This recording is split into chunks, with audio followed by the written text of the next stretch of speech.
and what progress, if any, has been made for your respective missions since it was imposed? And whoever would like to go first, August, if you'd like to start. Okay, good. Well, thanks very much, Alex, and thanks very much to the Cuba Coalition for inviting me to be a part of the program. It's a real honor and a privilege. I've been doing Cuba solidarity work consistently since 1990, when we organized in Minnesota the Minnesota Cuba Committee. It was in response to the defeat that the Sandinistas had suffered in the elections there. And most of us who were doing solidarity work around Latin America and so on realized that Cuba needed attention. And we came together and formed at the national level and at the local level a committee that was doing solidarity work throughout the entire country. My attachment or my embrace of the Cuban Revolution actually goes way back when I was a senior in high school when the Cuban Revolution happened. And I grew up in New Orleans, Louisiana, and New Orleans had a very close affinity and connections with Cuba. And as soon as I heard about the revolution, I grabbed onto it. I embraced it, and I've always been inspired by it. And that really got off the ground when I visited Africa for the first time and lived in Tanzania in 1969 and 1970. And I saw how much the Cuban Revolution meant to the African liberation movement. So it really sealed my embrace of the Cuban Revolution. And so I've been doing Cuban solidarity work ever since. Thank you, Oscar or Helen, if you'd like to go next. I can go. First off, thank you so much for having me on this panel. I'll just introduce myself again. Hi, comrades. My name is Oscar. I go by he, him, and I'm a Cuban-American student at Florida International University, and I've been a member of the Young Democratic Socialist of America chapter at FIU since 2020. I'm also a member of the Reform and Revolution Caucus, which is a Marxist caucus within DSA. So both sides of my family are Cuban. They're both anti-communists. They came to Miami in the 1980s as teenagers, and they both studied, became business owners. My grandfather, he's a brilliant yet stubborn man whose wine-filled rants always ended condemning Castro and the revolution. But, you know, we'd play dominoes till the sun comes up. I was never very politicized until 2020, during the BLM uprisings, our mismanagement of COVID, and the second Bernie campaign, where I took the time that summer to really develop myself, learn more about Marxism, imperialism, and the gains of the revolution for a vast majority of Cuban farmers and peasants. And upon joining YDSA at FIU my freshman year, I did more studying on the role of the CIA, our imperialist foreign policy overall, and it became more unabashedly vocal about the sanctions. I wanted to make sure that our chapter was providing those educational resources on the ways that US has undermined Cuba's sovereignty and their just struggle against imperialism and towards socialism. Of course, some students and conservative influencers were not fond of our work as open socialists in Miami, but we remain steadfast in our commitment to advancing and, of course, expanding the revolution here. And as president, our chapter established contact with the Miami Coalition to end the US blockade of Cuba, where we coordinated several collaborative film screenings on subjects like Cuba's advancements in queer liberation and environmentalism. And one of them was actually a film by Dr. Helen Yaffer herself, Cuba's Life Task, which I highly recommend. Most recently, our chapter, along with a united front of organizations, had helped raise over $4,000 to send pacemakers to those in need on the island. And we plan on holding more events, raising class consciousness among students and workers this fall. We'll be primarily organizing around divestment, Palestinian liberation, and its ties to anti-imperialism, as well as housing justice amidst the crisis we're facing in Miami. But I'm really honored and excited to contribute to this panel, help advance the struggle for the liberation of the global South and within a steadily declining US empire. So thank you. Okay, thank you. I guess it's my turn. I'll start by thanking Julie and everyone who has organised the conference and invited me. It's great to be on this panel with two other great panelists. So I grew up with communist activist parents. So I grew up active, spent my childhood on protests against apartheid, obviously learning about Cuba's contribution to combating apartheid in Angola, defending Angola against the invasion of the apartheid regime. And then when I was 18, I went to live in Cuba with my older sister. And this was in 1995, so not quite, but nearly the worst moment during the special period. And we saw the impact of the US blockade ourselves in terms of scarcity in every sector, in every sort of realm of life. It's not just the scarcity that the global South suffers because of unequal terms of trade, because of hundreds of years of colonialism and imperialism, because of underdevelopment by imperialist powers, but it was worse. So, you know, subsequently studying it, we can say that the US blockade is estimated to have cost Cuba about $15 billion between the revolution, or between when it was introduced and the collapse of the Soviet bloc.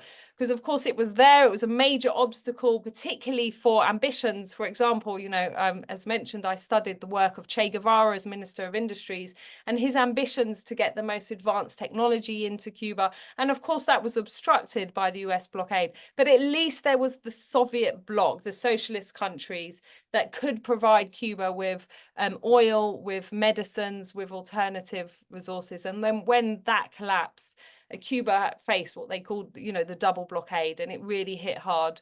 And you know, just going back to Cuba frequently, I now have family in Cuba. You cannot go to Cuba and not feel the impact of the US blockade and the way that it affects everything. And then obviously as a researcher, as an economic historian, as someone who's an academic, a teacher, every single area which I researched for my book, We Are in Cuba. So there's a chapter on biotechnology, there's a chapter on the energy revolution, there's stuff about Cuba's medical internationalism. Through the research that you do, the interviews you do, you realize very concretely how the US blockade has affected Cuba's capacity to advance and to develop in the context of their work in that sector. You know, and as I conclude in We Are Cuba, look what they have been able to achieve. I mean, Cuba has arguably met all of the non-financial, non-economic elements of the UN Sustainable Development Goals. You know, apart from the fact that they're not upheld as a model for development, there is the other question: what could Cuba achieve if it didn't face the US blockade? If we look at how remarkable its achievements are with this asphyxiation, with this suffocating blockade for well over 60 years.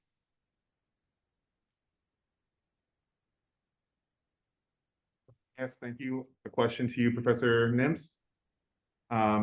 Economic sanctions have been tactfully imposed by countries worldwide and were at the forefront during the apartheid era in South Africa. Sanctions which the US government staunchly had opposed. However, the State Department has incorporated sanctions as a central tool in their foreign policy and weaponized them against countries they deem a threat to their political agenda. What are your thoughts on the morality and impact of sanctions, and when are they appropriate, if ever? And additionally, given your experience and involvement in the anti-apartheid movement in South Africa, what are the key differences between the sanctions on Cuba in comparison to the ones imposed on South Africa? Thanks, Alex. Thanks, Alex. It's an important question in all kinds of ways. And let me respond. I've had the good luck to begin doing anti-apartheid work, divestment, boycott, sanctions work in 1965, when the first major conference took place in the United States to do that work. And the context was the recent imprisonment of Nelson Mandela and his comrades to life in prison. And that was in 1964. And so there was a sense of demoralization within anti-apartheid activists in the United States, and a sense that something had to be done. And so that's how the conference in Washington, D.C. in the spring of 1965, that's the context, that's why it was held. And in hindsight, we didn't see it at the time, but in hindsight, that was the beginning of the movement. And you're absolutely right. This was a movement that was opposed by the rulers of the United States. And so we had to fight and make a case for boycott, sanctions, disinvestment, and so on, against the wishes of the United States. And briefly, to answer your question, the basic difference between the South African case and the Cuban case is that we had to have the agreement of civil society in South Africa to carry out boycott, divestment, and divestment and the sanctions. We had to have the agreement of civil society within South Africa for the very moral reason that sanctions, if you think about it, it's a blunt instrument, and it's an indiscriminate collective kind of punishment. And sanctions always disproportionately affect the working class, those at the bottom of society. So the only moral justification we could give in carrying out that campaign is to get the agreement of those at the bottom of society, the working classes, the masses in South Africa. That was crucial. That was very crucial. In the case of Cuba, it's exactly the opposite. The civil society in Cuba is opposed to the sanction. Washington doesn't have the agreement of the Cuban people to carry it, and therefore that's what makes it immoral in a very basic sense. But there's also a political reason too why we had to get the agreement of the masses, civil society within South Africa, because it's a blunt instrument, and it's a collective form of punishment and so on. You're asking people, if you don't get their agreement and so on, then the regime in South Africa can use the campaign and so on to really win support for itself, because the campaign, you're carrying out this collective punishment against South Africa, not making a differentiation and so on. And so the regime tried to, on a number of occasions, that's something we had to deal with, was to say that what we were doing was against the will of the South African masses and so on. And I remember at one moment, the Reagan administration, in cooperation with South Africa, brought to the United States a delegation of Black South Africans who were collaborators with the regime to try to make the case that what we were doing that was opposed by the people of South Africa. And so luckily we had already done our homework. We had gotten the support, the agreement of civil society, especially the African National Congress, played a major role in helping us to be able to do that. So we were able to counter those kinds of lies. And again, without getting that support of civil society within South Africa, you're carrying out a particular set of actions and so on that have the potential of driving the masses into the arms of the state. That's the last thing we wanted to do, and that's why we had to have their agreement. I remember at one moment we learned in a hard kind of way this lesson. In Minnesota, there was a corporation called Controlled Data Corporation, and they were doing business in South Africa. And so our committee, our South African Solidarity Committee, decided to have a picket line in front of the plant. And the company responded by saying that the black workers in the plant, it was in the black neighborhood in St. Paul, the black workers in the plant were upset with us that we were picketing their plant, and this was going to threaten their jobs, and that the company claimed that it couldn't protect us if we got out in front. Some of these workers may attack us because we were threatening their jobs with this picket line. And so we decided to call off the picket line because we hadn't prepared. We hadn't done the homework. We hadn't done the educational work within the plant to convince these workers there why indeed it was necessary to have the picket line. So it was an important lesson for us. And from then on, we were very, very conscious to make sure that we had the agreement of civil society within South Africa. Again, that's the opposite, completely the opposite of what's going on in Cuba. Civil society in Cuba is opposed to what Washington is doing. So that's the base. We can come back and discuss more in detail. Amazing, yeah.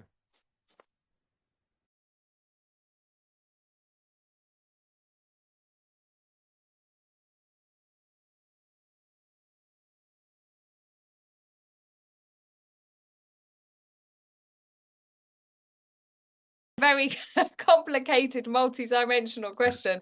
I mean, I have to say I'm pleased with this question because I am currently working on a chapter on Cuban democracy.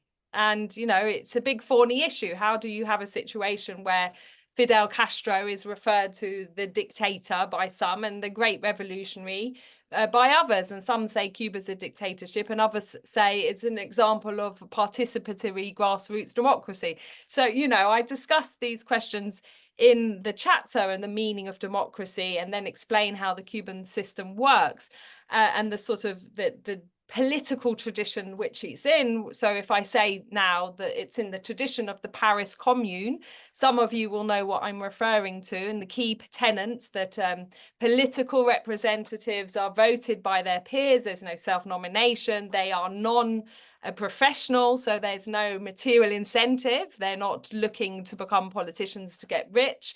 They continue in their initial employment. They are also accountable. So they have to hold meetings with their constituents who voted for them at least every 6 months. And these meetings can't have in the local area, they can't have more than 120 people. So in some big, densely populated municipalities, they may have to have up to 10 meetings because they're capped to a level which will allow participation. Other issues are many other issues that I've discussed. But you're asking about this Cuban Communist Party. So I think there are a few key characteristics that I would pull out. And again, we can discuss them more. First of all, the tradition that the Cuban Communist Party is in is the same tradition as the struggle for independence, which was really encapsulated in Jose Marti's ideas, although there were many others who also fought for independence. And this is the notion not of an independent capitalist nation, but independence for Cuba, which meant fighting against Spanish colonialism. And even, Jose Marti, although they were battling for independence from Spain, warned of the intentions and the possibility of US imperialism falling over Cuba to dominate Cuba, to use it as a launch pad for extending its domination over the Americas.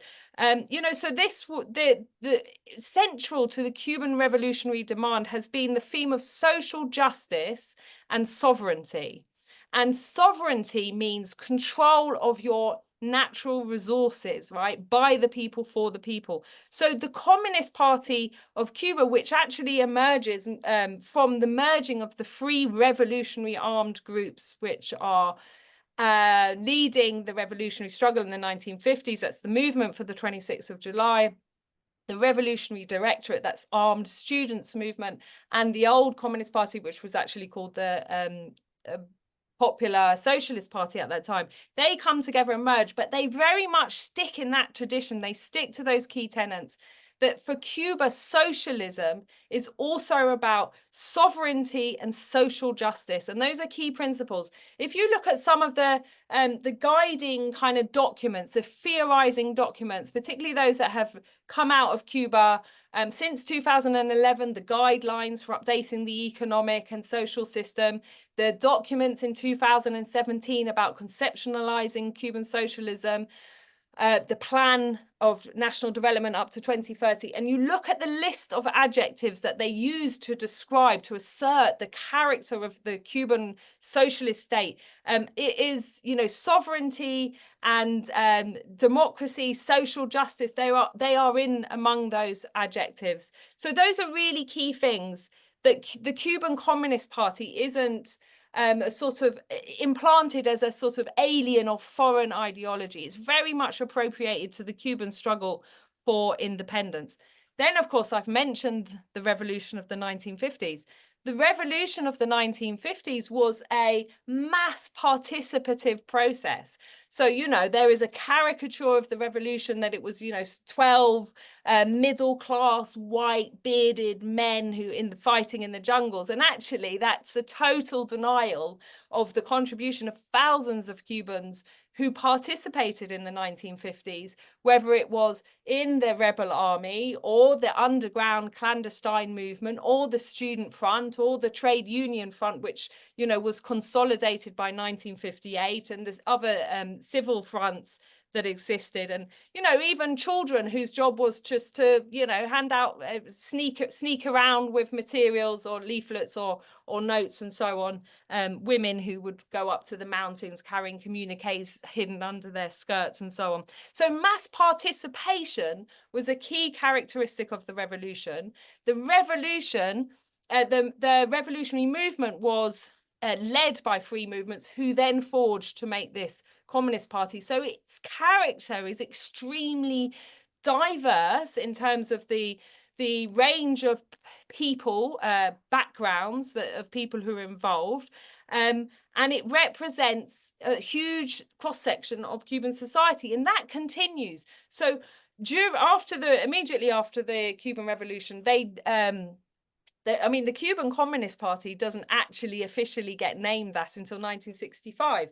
But what they do is set up very quickly the organizations of the masses. So they have some that pre-exist 1959. That's the Students' Federation, which, as I said, you know, had an armed wing and was involved in the revolutionary movement. And they also had the trade union movement, which was purged of its opportunist leadership that had pledged allegiance to Batista the day after his victory and so on. But they also then set up a women's federation. They set up a association for small farmers. They set up the street committees, which were initially for revolutionary vigilance, as Fidel called it, because of bombing and terrorism that they were experiencing on a daily basis at that time. So the organizations of the masses were set up, local council, local government was set up. The idea was, how can we convert the mass participation that we had during the revolutionary process and actually expand it when there isn't the terror of knowing that if you're caught contributing to the revolutionary movement, you'll be brutally killed or detained, which is what happened. 20,000 Cubans who were killed in the most brutal manner under that second dictatorship by Batista. So it's this sort of tradition of participation, of democracy and diversity. And, you know, I'm in the chapter, I'm talking about how the system, the organs of people's power, the national system of people's power is set up. And, you know, it's quite hard to write about because it's fascinating and it's so dynamic. So you start writing about how, you know, it was, but then they have this built-in process of perfeccionamiento. So let's constantly evaluate what we're doing, what could be done better, and how we can make improvements. And their notion of improvements is making this political system as decentralized as possible and increasing the level of local participation. So right now in Cuba, they're going through a process of territorial decentralization. And the idea is to increase the amount of control that local municipalities, I don't know what that would be in the United States. In Britain, the equivalent is a borough. In Cuba, a municipality, it's a sort of a neighborhood, let's say. And they're decentralizing control of budgets and political decision making. So within that, in every layer, there are committees that are elected directly, secret ballot among the population, and a rotating sort of leadership of these. So most Cubans have some experience of governance, of decision-making, of responsibility, of accountability. It's a fascinating process. But you might say, well, I asked you about the Cuban Communist Party and you're telling me about, you know, the local elections. But the two are entwined because, interestingly, we're constantly told that Cuba is a one-party state. And I'm not going to deny that Cuba is a one-party state, but it has no party elections, because one of those tenets of the Cuban electoral system is that people do not stand as a member of the Communist Party. They, in fact, the Communist Party is not allowed to get involved in the electoral process. So they do have half of the people going into the National Assembly, and previously the provincial assemblies until they were disbanded recently, and in the municipal assemblies. They represent the organizations of the masses, the political organizations. They even have religious representatives who have seats put aside. The Cuban Communist Party and the Young Communist League is not allowed to participate in that process. So what you have is a separation in notion between the act of government and the running of the state and the role of the Communist Party, which is to be an ideological and political leadership.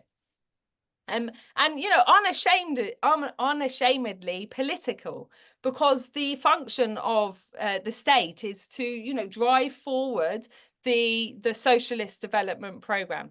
So, you know, in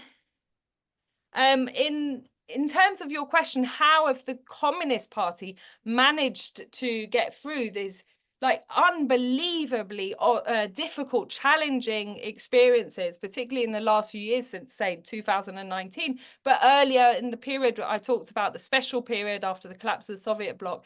It's because the communist people is extremely representative of the population, and it has a constant dialogue and communication with the population. So in Cuba, not anyone can be a member of the Communist Party, as I believe it was in most of in the USSR and the socialist countries. So if everyone can be, and you choose not to, then the scrutiny is, well, what's wrong with you? Are you reactionary? Why don't you join the Communist Party? In Cuba, it is a privilege and a sort of your credentials for joining are that you are the hardest working, you are the most prepared to sacrifice, you are the best to represent your community and you know, the national values of a socialist state. So these are very important things. When you look at moments of crisis, one of the things you'll note in the internal debate is always the question about, is the relationship between the Communist Party and the people strong enough? What can we do to strengthen it? And that is a current debate underway in Cuba. But it's also something that emerged in the late 1980s when it, you know, it was one of the discussions preceding a period known as rectification. The long name was the rectification of errors and negative tendencies. And the Communist Party had a Congress, and they said, we have two problems. One is the separation of the leadership of the Communist Party from the rank and file. And two is, you know, inefficient, with too dependent of like inefficient economic issues. So what they did in that Congress is they stopped the Congress halfway through, and they said, we need to know what the workers, what the, you know, Cuban people think are the roots of these problems, and what they would propose as the solution. So they deferred the Congress, I think, for 4 months and set up workers' parliaments all over the country. 85,000 meetings took place. You know, most workers in Cuba participated in one of these debates. And then after these suggestions, comments, criticisms were analysed, they went back to the deferred Congress of the Communist Party, and they introduced a change in the economic direction of the country, this rectification. So what you see there is it's a Communist Party that has the capacity to mobilize the population, to mobilize the vanguard of the population, the workers, and to listen and engage in a dialogue. And as long as it has that capacity, then the Communist Party of Cuba will remain strong and relevant and popular as well. Amazing, Dr. Yaffe. Yeah, thank you, especially on even the current processes of the municipal and provincial, delegations and how they influence the National Assembly and really the grassroots participation that they've had in, what Fidel had termed revolutionary vigilance after the bombing of the plazas and the creation of a lot of groups like the CDR and that carry out literacy campaigns and vaccination campaigns and help kind of community presence and really helping that kind of representative process play out on the island. So I thank you for touching on that. Oscar, I wanted to pose this next question to you. We know that oftentimes newer or younger generations of Cubans have a different relationship to the revolution than their elders or former generations. How does this temporal distance from the revolution, or how has this temporal distance from the revolution shaped younger Cubans' understanding of its benefits and its flaws? And additionally, what impact has social media had on this perception? For sure. So, yeah, this temporal distance has had a significant shift. The political conditions, not only on the island, but among the diaspora and within the United States, has had a huge effect on how people view Cuba, their perceptions of the revolution as it has developed. And of course, the political crises and economic crisis that is currently faced, or is currently facing and has faced in response or due to the sanctions. But I think speaking personally from my own conditions, born and raised in Miami-Dade County especially, which is the most Cuban county in the United States, the largest demographic of Cuban Americans. It is a stronghold for the right-wing exile community. They've had political and media influence in terms of shaping the perceptions not only among the youth but among themselves as well. There's of course the pro-bloqueo exile community that has had numerous positions within as elected officials within certain committees in Congress, but also in influencing how people view the revolution as it currently stands. And I think I want to broaden it a little bit, because I feel like the question of the sanctions themselves, I think that because it should be something so uncontroversial. It should be something that, as Augustin has mentioned, is a collective punishment. These sanctions have had not only repercussions to the people on the island, but the diaspora themselves and the relations that they can have with them, their ability to have security and their family be able to prosper within the island. And so these are, humanitarian conditions or humanitarian arguments that must be made to a broad swath of the Cuban American community, and especially among the youth, in terms of how we build this broad front, especially within the conditions, like I mentioned, in Miami, to be able to really push back against this narrative that this is a monolithic demand or democratic mandate on the part of our politicians of what the Cuban community wants. Like we mentioned, the Cubans on the island, the masses, are completely opposed to the sanctions. And there is a steadily growing, especially among the youth, understanding that this is, I wouldn't say that it's irrational, because that concedes that it's, not in the interests of the imperialists in this country. Of course, they want to subjugate and isolate what is a thriving and remarkable, socialist experiment and revolution that has done so much for the people. They don't want these, examples to thrive and become, an inspiration for working people here on the island, or here in the empire, rather, the belly of the beast. But I think it's very clear that there is a, almost unanimous consensus among the global South that these are inhumane policies. And that has been especially clear, like you mentioned, with social media. I think it's become increasingly clear to the youth that the United States can't be taken as a moral arbiter, in huge part to those brave young Palestinian journalists who have implicated the US and Israel as the perpetrators of the most widely documented genocide in human history at this point. And both of whom, the US and Israel, have been the sole opposition to the nearly unanimous condemnation to those sanctions in Cuba at consecutive UN General Assemblies since 1992. And so there's so many different arguments that can be made, you know, to the right-wing exile community.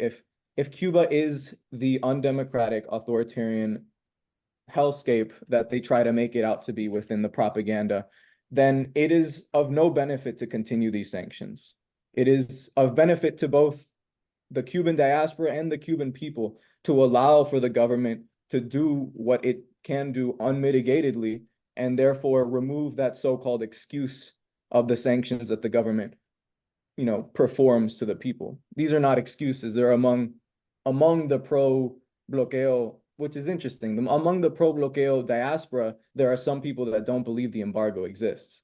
And so this is the kind of, you know, this is the kind of the role that we must play as young Cubans, as young socialists, to really push back against the media apparatus that is trying to manufacture consent among the next generation of people, to say that this is the way that it should be, that it is for the benefit of democracy and human rights to be able to impose what the Mallory document by the CIA has very clearly, explicitly stated was for the, you know, the aims of overthrowing or causing regime change. And, you know, from my own perspective, I came to the conclusion from studying and becoming first and foremost an anti-capitalist, understanding that the role that the U.S. has played in foreign policy is not just something that is exhibited on Cuba, but, you know, this regime change foreign policy has affected, has victimized the global South in its entirety.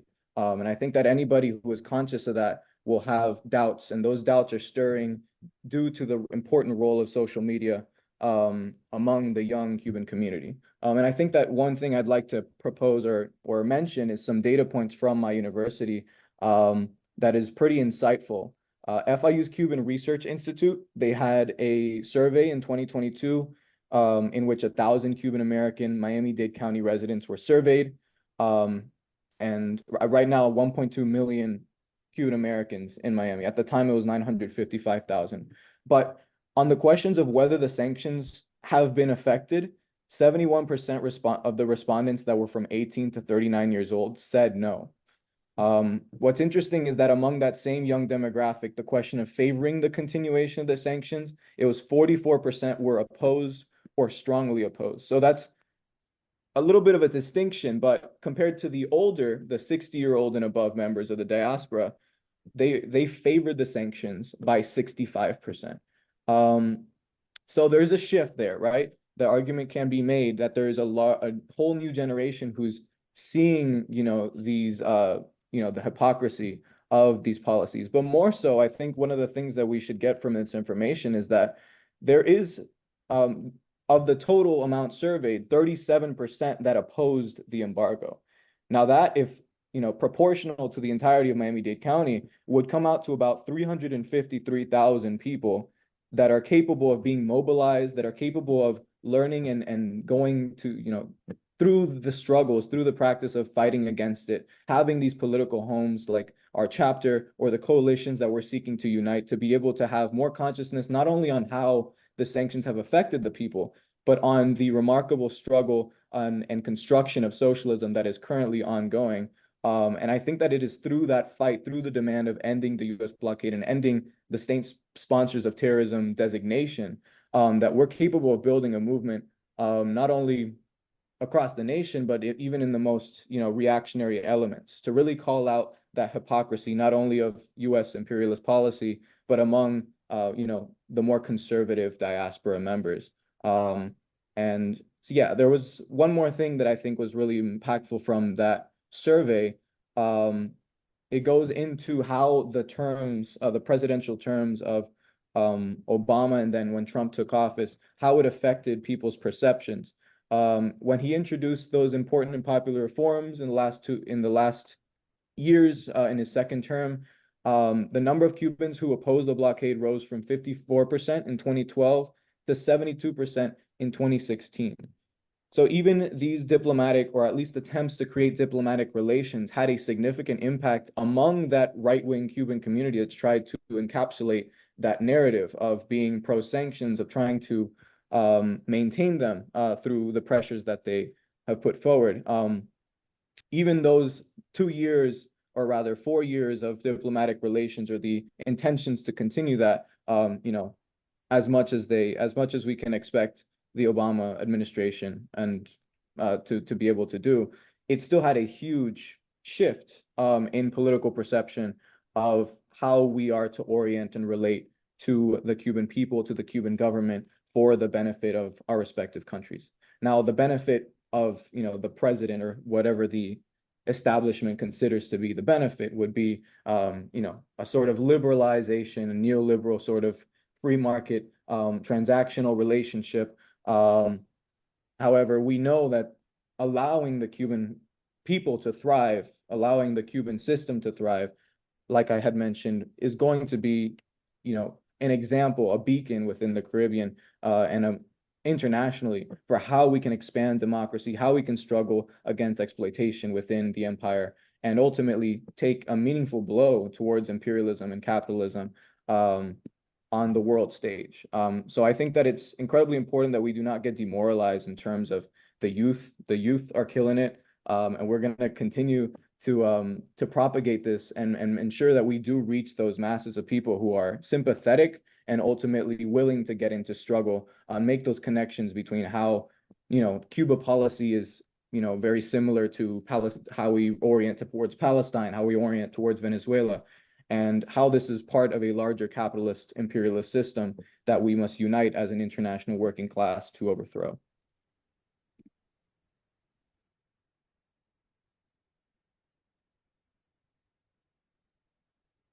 That was excellent. Thank you. Thank you for touching on a few things, not just Cuba's portrayal on and how Washington and the State Department has kind of shaped the narrative there, and just the sanctions and the blockade existing against Cuba because of the threat that they pose to the U.S. and not just what they could be, but what they have accomplished. And them, being a threat against the political agenda of global capitalism. And I'm hopeful that in places like Miami-Dade County, we get some more, and encouraging, or I guess I should say encouraging numbers as far as Cuban Americans that are supportive of overthrowing the blockade there. So thank you very much.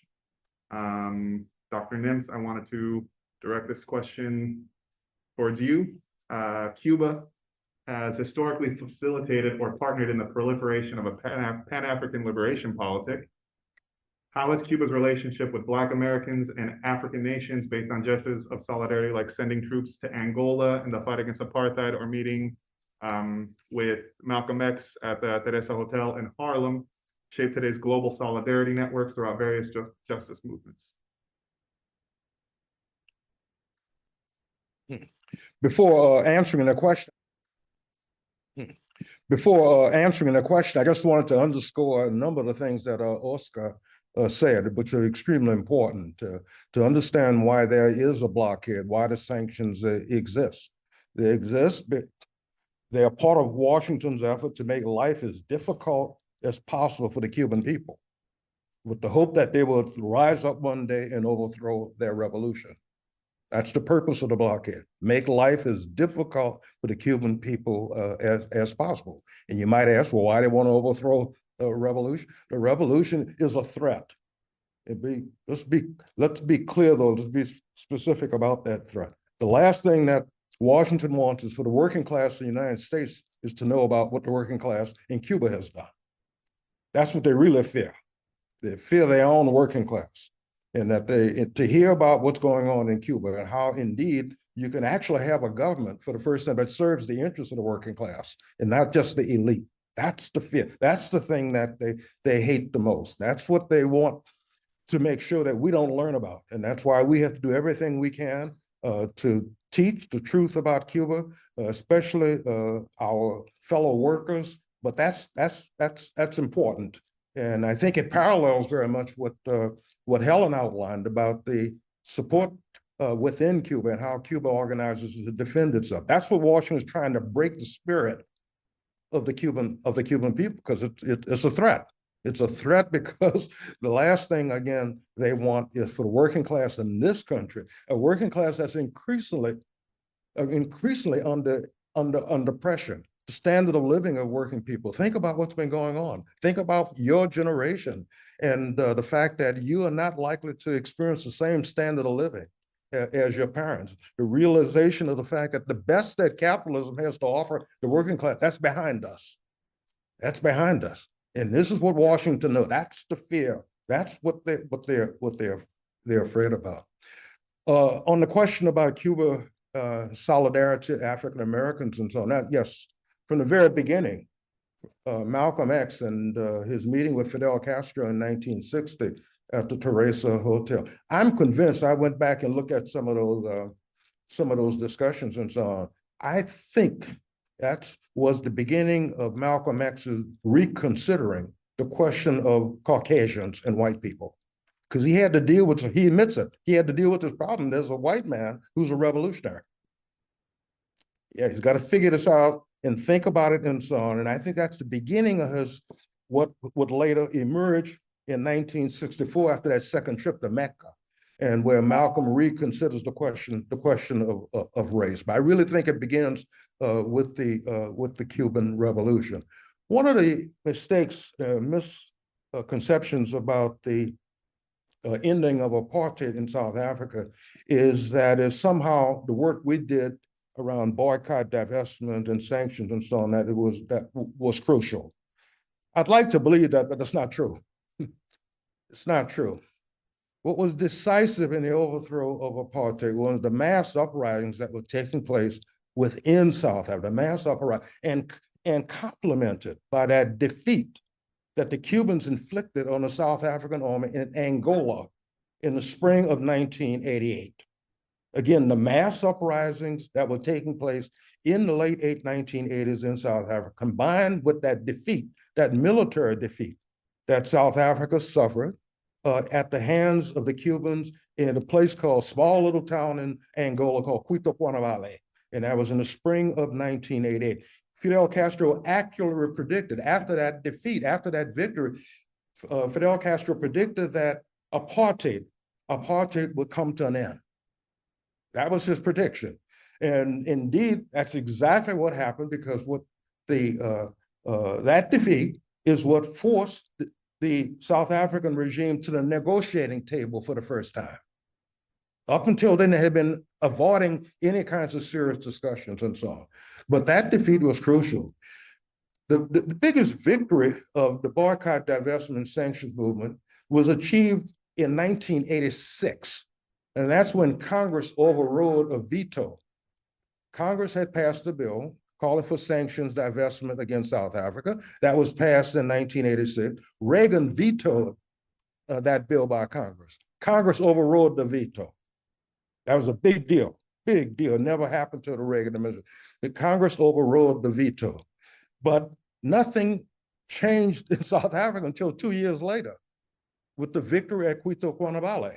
So it's very important to understand I think the most important thing we did was to make it difficult for Washington to be openly supportive of the South African apartheid regime. I think that's what the movement did. But we shouldn't confuse it, though. We shouldn't confuse it with the actual overthrow of apartheid. That begins with the military victory of the Cubans over the South Africans in the spring of 1988 at a small little town in Angola called Cuito-Cuanavale. And so that's perhaps, in my opinion, the most important thing to think about in terms of the future and in solidarity with the Cuban Revolution. And African Americans were in the vanguard, played in a vanguard role in 1959, 1960, going to Cuba, coming back and telling us about the realities within Cuba. And then what Cuba later did within Africa solidified that support. And the future of the Cuban Revolution, in my opinion, will depend upon that kind of solidarity in the United States amongst working class of all skin colors, And that's something that we have to soberly soberly think about in terms of the defending and the continuation of the Cuban Revolution. Before answering the question, I just Amazing. Thank you, Dr. Nims.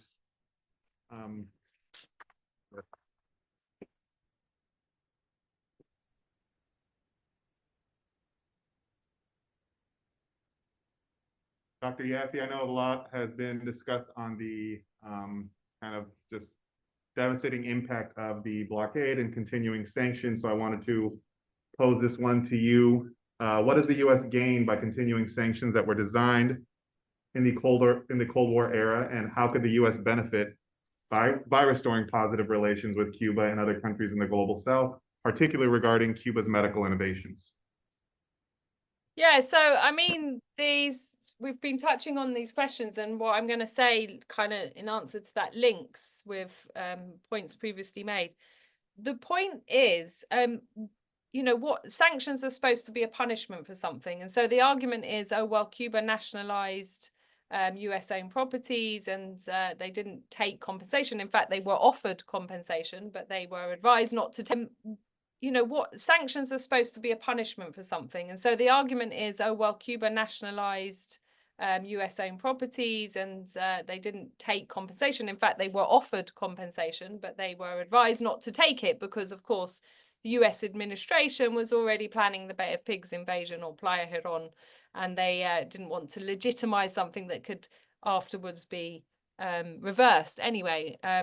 So that, but you know, actually the Oscar mentioned Lester Mallory's memorandum, which basically frames and sets out the US policy on Cuba. And that memorandum was written before most nationalizations had taken place, and it was very clear. It said, what we notice in Cuba is that the government of the revolutionary government is extremely popular, and we're not going to stand much chance of building an internal opposition unless we take these measures and we unleash economic warfare against the Cuban population to make them desperate, miserable, and to rise up and overthrow their government. So, you know, the question is not about what they can gain. It's like the fear that the United States has. And I think it's been very well expressed, right? It is the fear of the threat of a good example. And August talks about in relation to what that says to the US working class, right? You know, you're told we don't have money for a public healthcare system, but here's this tiny little island, you know, after hundreds of years of colonialism and imperialism, and within one generation, they had human development indicators that were that could equal the advanced capitalist countries that have been the beneficiaries of that global system of exploitation. But I'd go further. It's not just Cuba's example for the US working class. It is the example for the oppressed or colonized part of the world. Because when the Cuban Revolution comes along, I talked about the importance of sovereignty, and sovereignty meaning real control over your natural resources, right? And that means kicking the US investors out, kicking out the mining companies and the oil companies and the extractivism that basically is destroying the environment, wrecking people's lives, loot and plunder. And you know, what does that tell for the rest of the global South, the other oppressed countries, about, you know, actually we don't need to have this dependent relationship where the only way we can get capital, like finance or technology, is from the rich countries, but we have to expose, you know, open ourselves up to exploitation, extractivism, with all the terrible side effects of that. So it's that threat as well. But I mean, I teach a course on Cuba, and we go through the different sort of sectors, and then we look at the statistics. You know, what was infant mortality before the revolution, you know, similar to Haiti today, and what is it now? Well, unfortunately it's gone down in the last 3 years because of the economic crisis, which shows the direct link. It shows how genocidal the US blockade has become. But, you know, we can see extraordinary things. Cuba has more doctors per person than anywhere in the world. 3 times more than the United States. In the United States, you know, you cannot provide, like even in Britain, we have a basic national public healthcare system. In the US, you know, possibly still the richest country in the world, and people, the population is told that that's not possible, or it's not efficient, or it's not, you know, forget it. So, you know, what Cuba has done, the fact that Cuba was the only country in the whole of Latin America and the Caribbean to develop a COVID-19 vaccine, and to do it almost as quickly as these huge, big billion-dollar biotech super corporations, which were using, you know, new untested technology, and which has proven, by the way, to still have an incredible efficacy up above 90%, while the vaccines that we all, I imagine we all received, you know, have fallen in efficacy. And, you know, we were talking about, August was talking about Cuba's contribution to Angola. I mean, but actually, we could have talked about Cuba's contribution to any of the countries in Africa, because that's the reality. The Cubans, whether they were soldiers fighting to support national liberation, to help secure post-colonial new revolutionary governments, or whether they were medics who run healthcare clinics in most of, you know, have run healthcare clinics in a vast majority of countries in Africa. You know, it is phenomenal. But what it has done, right? I mean, Cuba in Africa, as Piero Iglesias, who has done, you know, this outstanding research, archival research in Washington, in Moscow, in Havana, about the reality of that intervention. And he said Cuba was the only, the term he uses, third world country ever to project beyond its own neighborhood, right? And it did that against an apartheid, a racist regime. But, you know, what it has done for the US is it's actually created a massive obstacle to their imperialist plans and intentions. And the US has had, you know, it has its policy in various parts of the world. And there are the Cubans in international forums denouncing the US funding for repressive regimes in Central America, which are killing, you know, particularly indigenous communities. There is Cuba and international communities vociferously defending the independence of Puerto Rico or Western Sahara, you know, and there is Cuba, unbelievably principled, constantly defending the right of the Palestinian people. So, you know, it's a terrible thorn in the side, and it's a threat of a good example.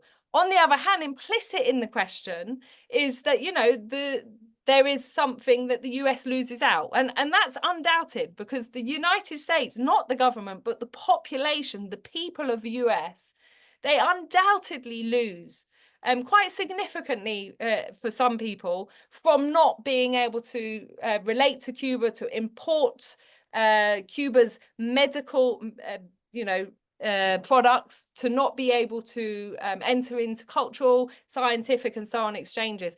And, you know, perfect example is the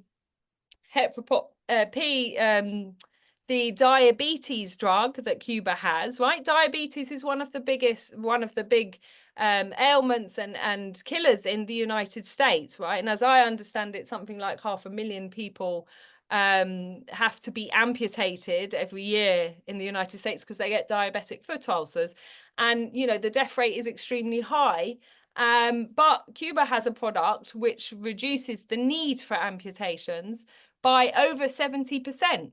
And that would save over 50,000 people in the United States who are currently facing amputations. Now extend that around the world, and then add that, you know, Cuba was the first country in the world to eliminate mother-to-child HIV transition. It was the first country to come up with a lung cancer vaccination based on immunology. It has the COVID vaccine. It has meningitis vaccines, which are, you know, and the basis of Cuba's medical science system is to provide medicine. It's antithetical to the US privatized, commodified healthcare system, but is to provide treatment that is available in, you know, mountaintop clinics, that is cheap and that uses, they use it in immunology a lot because it doesn't require very expensive, sophisticated medical technology, which requires hospitalization and so on. So, there are undoubtedly millions of people in the United States who are losing out today because of the US blockade against Cuba. And, that's just talking about the richest, possibly the richest country in the world, the United States. Let's also talk about the people around the world. I wrote recently, I think last year, an article about Cuban medical internationalism. And there is a Guatemalan researcher, Henry Morales, who has done some really interesting work looking at what is known of the statistics of how many medics have gone overseas from Cuba to provide treatment, which is free at the point of delivery. And then because the Cubans never talk about cost, right? They're very, modest. They're not doing it for cost. They're doing it out of international solidarity. They're doing it because they have a concept that access to healthcare is a human right, and it's endorsed in their constitution. But he's gone through and he's given, using OECD statistics, he's given a cost evaluation to the amount of medical aid that Cuba has provided overseas. And he's used a period from, I think, 1995 to 2015. And what he demonstrates is it's a huge amount of money for a country with such a small GDP, that it's equivalent to 6.6% of Cuba's GDP on average over that period. How does that compare to the United States, which presents itself as extremely generous? The US is something like 0.19%. The European average is slightly more. But, the Cubans are donating something like 10 times more to the rest as a percent of their GDP than the richest countries in the world.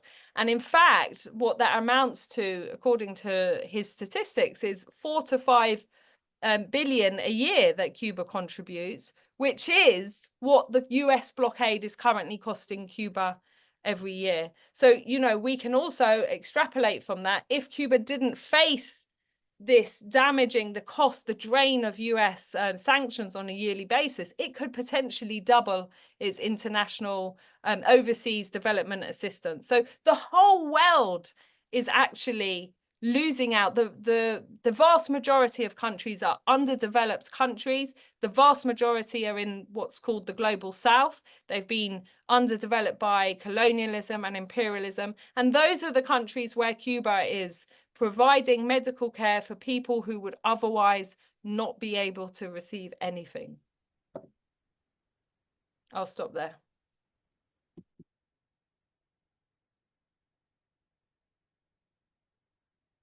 Yeah, thank you for that, Dr. Yaffe, and for touching on the issue of medical internationalism and diplomacy and gestures of solidarity that Cuba has shown throughout their revolutionary process and the principles that they've shown in deploying medical professionals throughout the world, including to the US following Hurricane Katrina, in which President Bush had rebuffed it, showing, really the commitment to suffering that Cuba has stuck to in the moral bankruptcy of the US. So I thank you for touching on that. Oscar, I wanted to ask you this question. I know you've kind of touched on this a lot in your previous answer, but just kind of following up, what are your feelings on the notion that the Washington Consensus takes their political approach to Cuba based on that outspoken right-wing exile community in Miami? And how does this circumstance reverberate to the social political conditions in Cuba? For context, Astete reports that migration of 600,000 Cubans from the island since 2021, with some media outlets in the US reporting as many as 1 million, which is about 10% of the population on the island. And what does this mean to the future of Cuba's Revolutionary Party?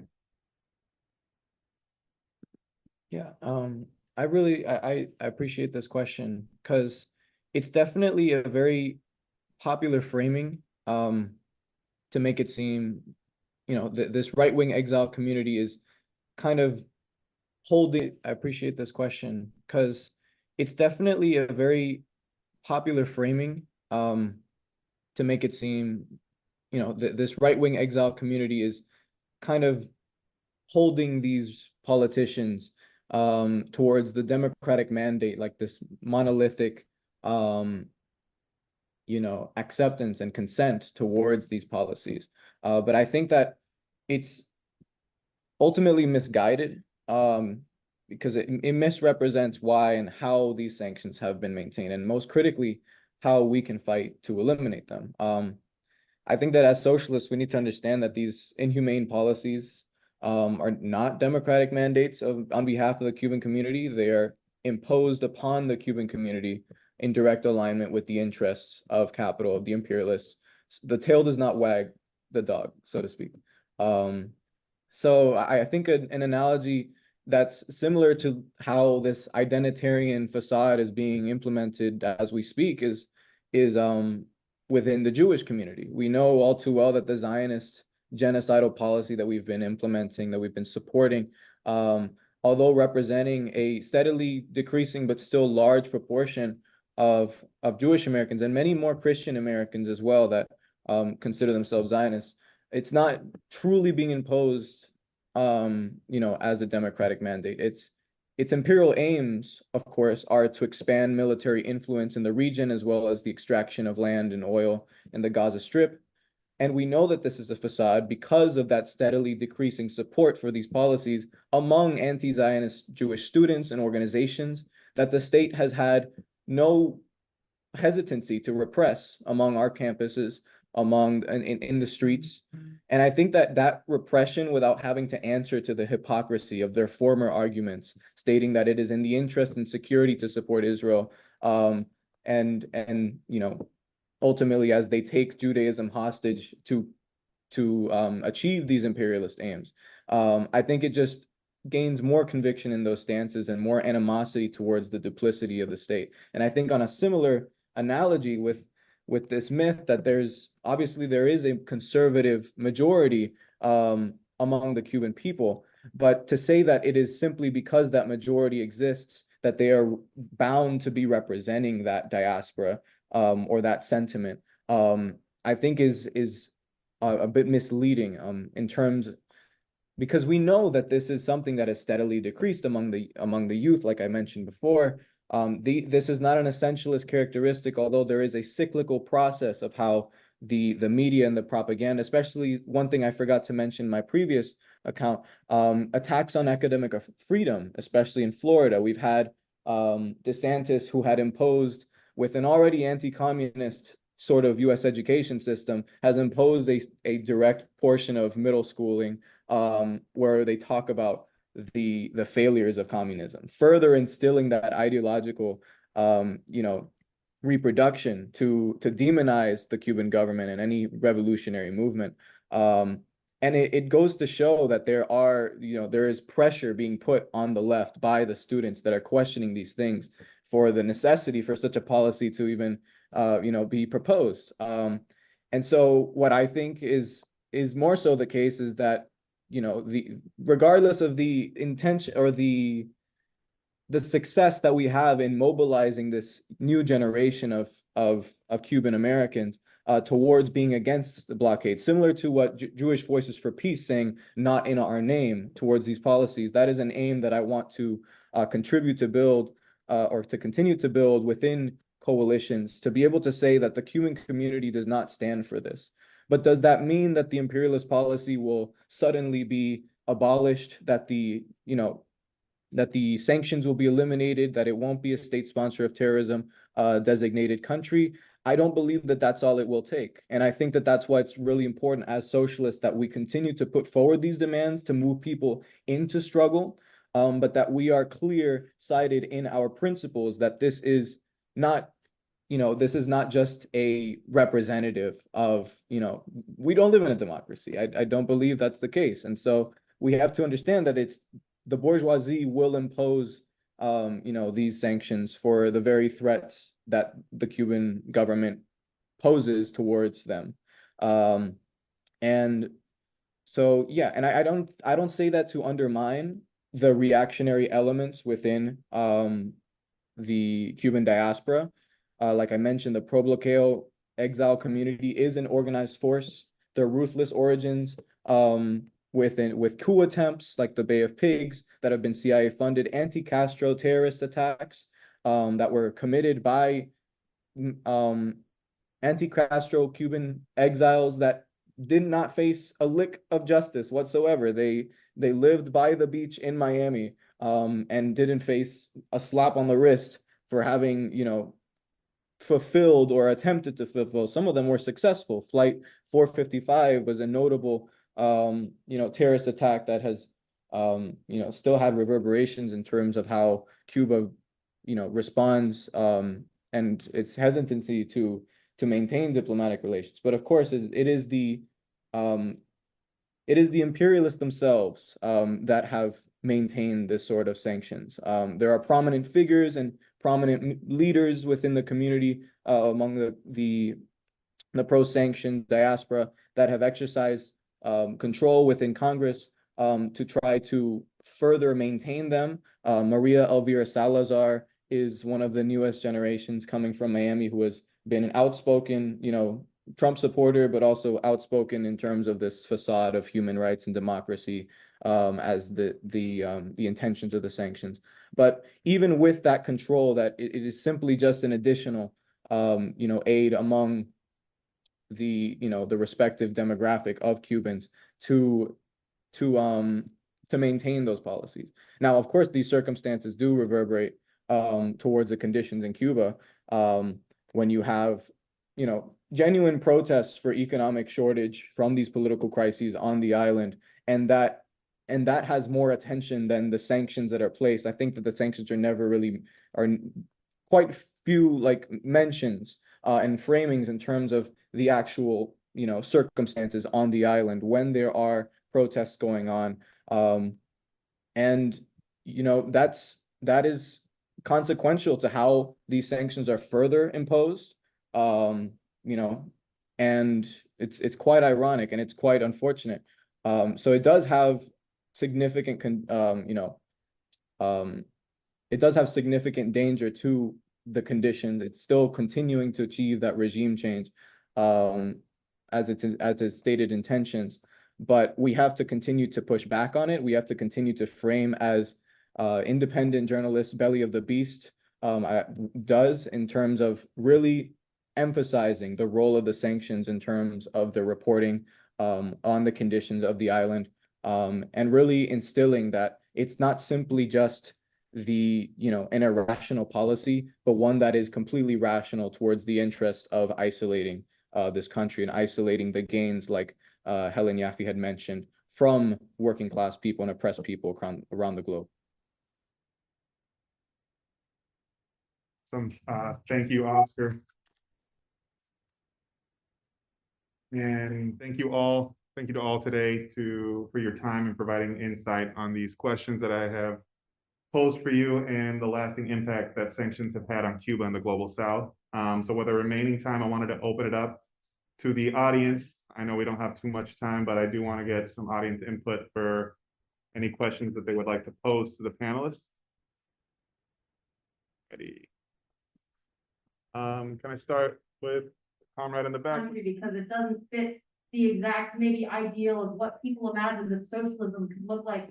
I think it's really important for people to realize that socialism always arises out of the context in which it's born, which is a capitalist system in which these revolutions are surrounded by imperialist countries that are going to try and stop them from doing everything that they possibly can for their people. And so socialism is always going to look different and complicated when it's happening in this world.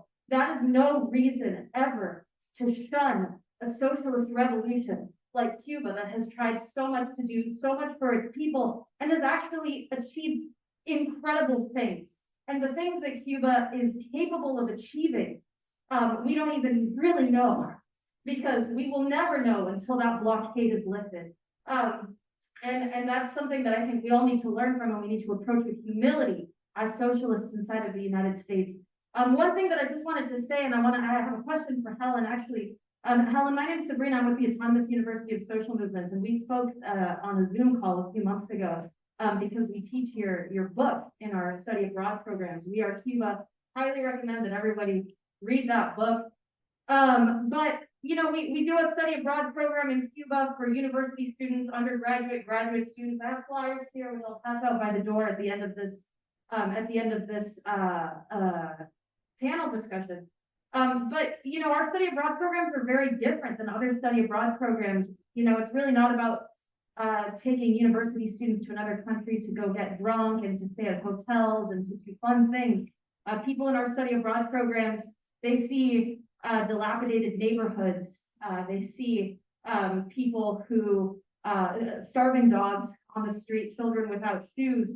It's a very different experience than like a study abroad trip to France or to Spain or wherever. But I'm curious because you also spent a lot of time in Cuba at the age of 18 during one of Cuba's most difficult economic periods. I'm curious to know more about how that was for you, how it impacted you, and also what is the importance of actually going to Cuba and experiencing it yourself, even going during a period that's very hard and that might even be difficult to feel inspiration when you go, because it seems so bleak to experience such terrible circumstances. What is the benefit of doing that?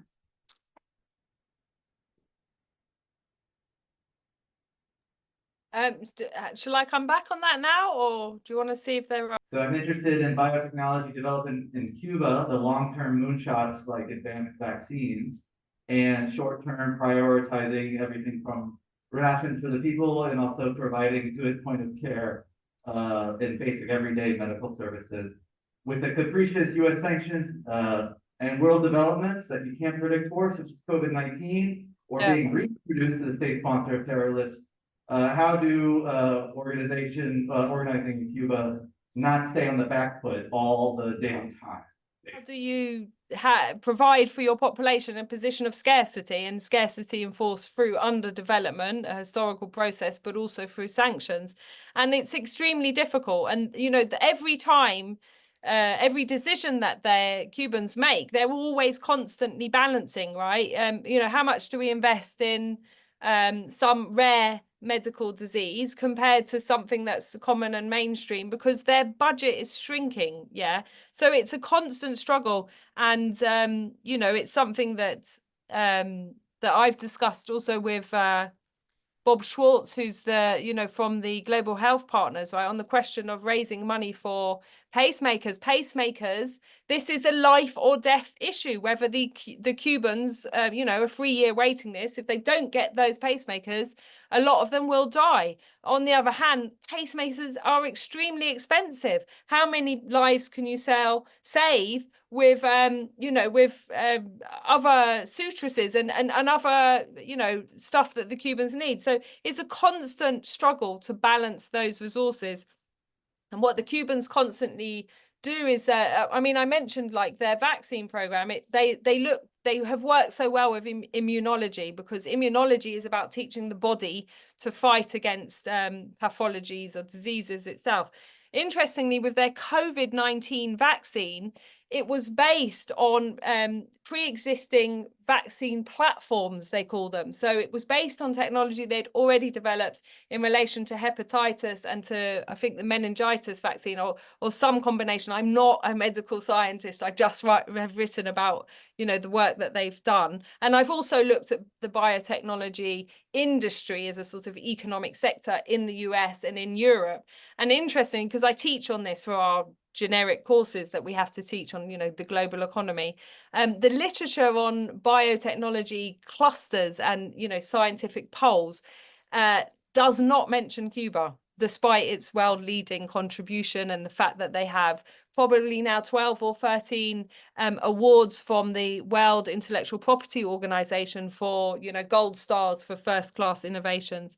So it's a constant struggle, and when you go to Cuba, so getting to the second question, like the issue of actually going to Cuba, when you go to Cuba and you talked about taking your students to run down neighborhoods, right, and you see the holes in the road, and the temptation is to go, well, bloody hell, why don't they come and fill up these holes in the road, right? Because you think, just a blind person walking down, it's a real down the street, it's a real danger, or someone with a buggy and a wheelchair and so on. But, you know, the Cubans are being forced to choose between, you know, filling in the holes in the road and making sure they have wheat for bread, which is part of the daily ration. And, you know, we are at our job as people who are in the imperialist countries that are behind these sanctions, because we don't have time to talk about, you know, Britain and its complicity with the sanctions, as Britain has laws against the sanctions and yet does nothing, and yet allows the sanctions to be illegally implemented by the United States against British entities and so on. So yeah, so, you know, actually going to Cuba is very insightful for seeing the kind of decisions, the kind of tensions that come when, you know, you have a state policy that prioritizes human welfare, but that needs resources, right? And, you know, when your resources shrink, how do you do that? So in terms of spending time in Cuba, of course, it's a brilliant opportunity. But on the other hand, I'm conscious that a lot of people cannot afford to go to Cuba. So I'm involved with a campaign here, and it organizes brigades to Cuba. And one of the things is that, you know, it's a whole year's fundraising to also make sure that working class people, that students, unemployed people can afford the trip to Cuba. But, you know, yeah, and it's very beneficial, but there will be people who support Cuba, but they can't afford to go to Cuba. So we have to, you know, this is part of the role of the documentaries, educationals, because for me, one of the important things is to avoid Cuban exceptionalism. I support Cuba because it's, you know, an underdeveloped country that is trying to build socialism that shows the rest of the world that an alternative form of development is possible. So, you know, it's not just about Cuba. The Cuban people have shown fantastic creativity and resilience, but what we want is to take that lesson for the rest of us. If you're organizing brigades to Cuba and you're talking about what they see in the relation to the complex challenges of building socialism in an imperialist world, that's fantastic. And if anyone gets the opportunity to go, they should. The Cubans are not scared of debate. They're not scared of criticism. You know, you'll find leading members in the Communist Party that if you didn't know their role, you'd be like, oh my God, is he against the revolution? Because actually it's part of, you know, when I was talking about democracy and participation, part of that is having quite intense debates. And the part of that process of accountability is people complain. People only really complain when they think that there's a purpose to it and they'll get a response. So I'm going to stop there because I know that we're 2 minutes over. And I just want to say, you can email me. My work email is very easy to find. And thank you again to the rest of the panel and for the organizers of this brilliant panel. I wish I could have seen you all.